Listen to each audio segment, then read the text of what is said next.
तर महाराष्ट्रातले आणखी काही पर्यटक जम्मू काश्मीरमध्ये अडकून आहेत। सरहद संस्थेचे सदस्य वैभव वाघ यांच्याकडून एक व्हिडिओ शेअर करण्यात आला आहे।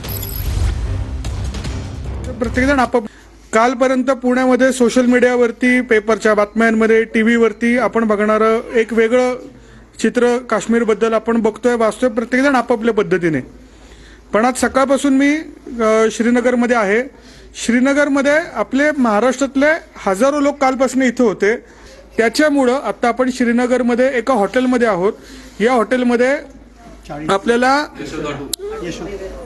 सगळे आपले महाराष्ट्रातले इथे आपले पर्यटक इकडे आहेत की जे त्या दिवशी जेव्हा ही घटना घडली तिथून अगदी 2 किलोमीटर अंतरावरती होते पहलगाम पासून।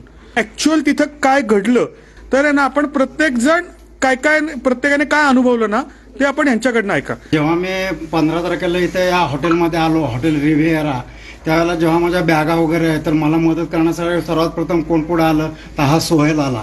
त्या सोहेलनं आम्हाला म्हणजे माझ्या मुलासारखं त्याने आम्हाला दोघांना सांभाळलेलं आलेल्या दिवसापासून। पैसे नसले तरी तुमच्याकडे काळजी करू नका, मी स्वतः खर्च करतो, म्हणजे अशा प्रकारे इतकं त्याने आम्हाला सहकार्य केलं। पहलगामला जो झाला तर तिथं 5 मिनिटाच्याच अंतरावर आम्ही सगळी परिस्थिती तिथली पाहिली आणि आमचे जे हे ड्रायव्हर आहेत अशफाक भाई, मुश्ताक भाई, तर हे आमच्याकडे पहिल्यापासून आमच्याबरोबर होते। नेमकं त्या दिवशी माझी महत्वाची औषध आणि याची बॅग तिथल्या पुढच्या गाडीत आमची राहिली होती। तो ड्रायव्हर आणि तो माणूस नवीनच होता।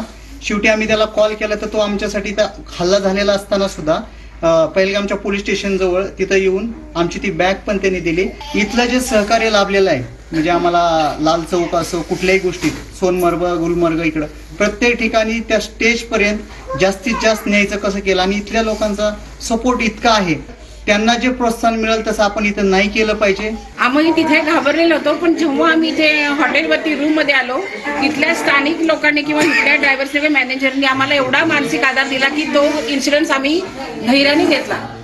आम्हाला हे काश्मीर हे आमच्या घरासारखं वाटलं त्यावेळेस। पुन्हा येणार का काश्मीरला पर्यटन? नक्की पुढच्या वर्षी येणार। तुम्ही येणार का परत? याच्यातले कोण कोण पुढच्या म्हणजे परत काश्मीरला येणार पर्यटनाला? कोण कोण येणार आहे? I love Kashmir.